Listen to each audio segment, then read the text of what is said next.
So yeah, you mentioned that you and your husband loved the Black Bass before even becoming part of its story. Yeah. Tell me about that.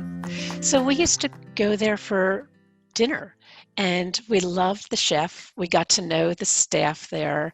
And so when it closed, we were heartbroken. And of course, we knew them, but we didn't know them well enough to know what had happened to them. Yeah. And then gradually people, when they heard that we bought it at auction, and a year and a half, I believe, I can't remember the time exactly, but a year and a half had passed since it had been closed down. And the Hmm. town of Lumberville was really struggling. It was like this big ghost of a building just sitting there vacant. Mm, And Lumberville is one of the most picturesque towns in all of Bucks yes. County, I think in all of America, quite frankly. It's just Yeah. so, so special.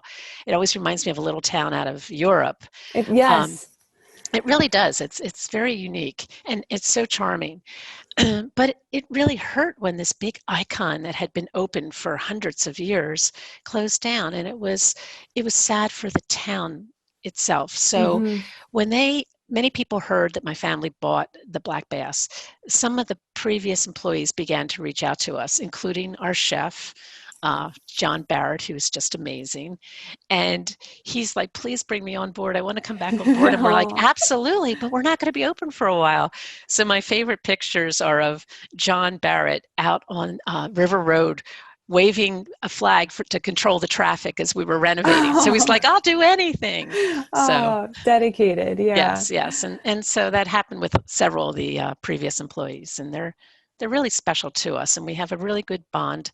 We've been open for almost 12 years now, and Yeah. John and our sous chef Corey, they've always been a team, and they're still back in the kitchen making their magnificent dishes. Yeah. Yeah. And delicious food, which Yeah, is which yeah. is great. And it's creative and it's unique. It's hard to have a Yeah. restaurant. It's hard to create the soul of your restaurant, and you have to do it on many levels with the way it looks, with the way your Hmm. staff handles things, but so importantly with the food. And it has to have its Yes. own unique flair. And John and Corey do an amazing job with that. You go back to 1745 and you build this thing called an inn, and like I say, it's grown up with a nation, and that in itself is there's many people stayed here. George Washington didn't Yeah. stay here. Oh He no. didn't stay here. He stayed everywhere else, but he But he didn't didn't stay. stay here. You can, but George Washington didn't. So, Oh, bummer. so back then, Tory stronghold, loyal to king and crown. Ah, The okay. owner was British. The owner wanted to pay his taxes. The owner didn't want the revolution to happen.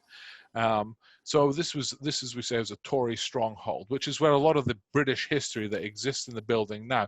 That's why it's here, because of the fact it was not one of Mr. Washington's stops. The story is he knocked on the door, was told to sling his hook. He wasn't welcome here. Ah. So George Washington didn't stay here, but you can.